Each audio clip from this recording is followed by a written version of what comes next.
Putin की army ने ऐसा रॉकेट लॉन्च किया है कि लंदन से लेकर पेरिस और बर्लिन से लेकर रोम तक कलेजा कांपने लगा। 1 लाख किलो वजन का ये रॉकेट जब लॉन्च हुआ तो यूरोप के हर शहर तक मैसेज पहुंचा। मैसेज ये कि अगर पुतिन ने ठान ली तो यूरोप के कोने कोने में इतने बम गिरेंगे कि नेटो सोचेगा नहीं कि कौन सा शहर बचाएं, कौन सा मिलिट्री अड्डा बचाएं, खुद बचें या दूसरों को बचाएं।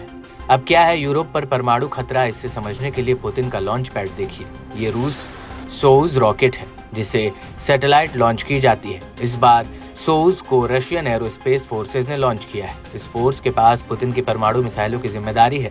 इस बार जो सोयूज रॉकेट लॉन्च किया गया उसके जरिए रूस की डिफेंस फोर्स का बहुत ही सीक्रेट मिशन अंजाम दिया गया, जिसके बारे में पुतिन, उनके बड़े कमांडर और रूस के वैज्ञानिक जानते हैं।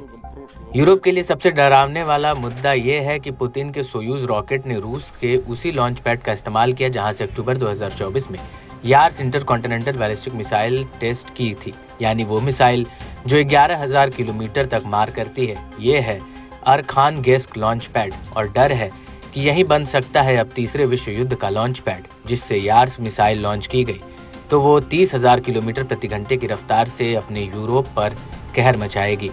पुतिन की इसी मिसाइल का डर अब डोनाल्ड ट्रंप और जेलेंस्की की बदनाम मीटिंग ने बढ़ा दिया है। ट्रंप ने जेलेंस्की से क्या कहा था, बहुत गौर से देखिए। ट्रंप और जेलेंस्की की इसी मीटिंग के बाद पूरा यूरोप एक्टिव हो गया है। जेलेंस्की के साथ ओवल ऑफिस में जो कुछ हुआ, ट्रंप ने जेलेंस्की को जो कड़वे शब्द सुनाए, अब पूरा यूरोप उन शब्दों का बदला लेना चाहता है। जेलेंस्की के साथ यूक्रेन को बचाना तो वैसे बहाना है। पूरा यूरोप अब खुद को किसी तरह पुतिन के गुस्से से दूर रखना चाहता है।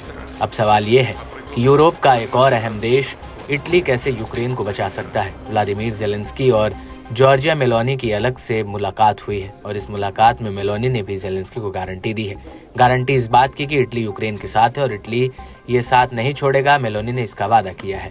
पुतिन के परमाणु मिसाइल वाले खतरे से यूक्रेन से ज्यादा यूरोप घबराया हुआ है। मैक्रोन और मेलोनी यूक्रेन को डबल गारंटी दे रहे हैं, लेकिन अब सबका बड़ा एजेंडा यूरोप को बचाना है, क्योंकि डोनाल्ड ट्रंप ने यूक्रेन को बचाने की जिम्मेदारी से किनारा कर लिया है। अब पूरी जिम्मेदारी यूरोप की है, लेकिन सवाल यह है कि वो यूक्रेन के साथ साथ खुद को कैसे बचाए, क्योंकि रूस ने हमला किया तो अमेरिका साथ नहीं देगा और इस वक्त यूरोप में सिर्फ फ्रांस और ब्रिटेन के पास ही परमाणु बम है। क्या फ्रांस अब यूरोप के बाकी देशों में अपने परमाणु हथियार तैनात करेगा? इससे पहले ही रिपोर्ट आई थी कि फ्रांस अपने कुछ परमाणु हथियार जर्मनी में तैनात कर सकता है। इस वक्त पूरे यूरोप में हथियारों का उत्पादन तेज किए जाने पर बात हो रही है। यूक्रेन के साथ साथ यूरोप को बचाने वाला डर गहराता जा रहा है। यूरोप के हर देश को खतरा है। पुतिन ने यूक्रेन के बाद नेटो देशों को ही टारगेट बनाने की ठान ली है, इसलिए हथियार फैक्ट्री 24 घंटे काम कर रही है।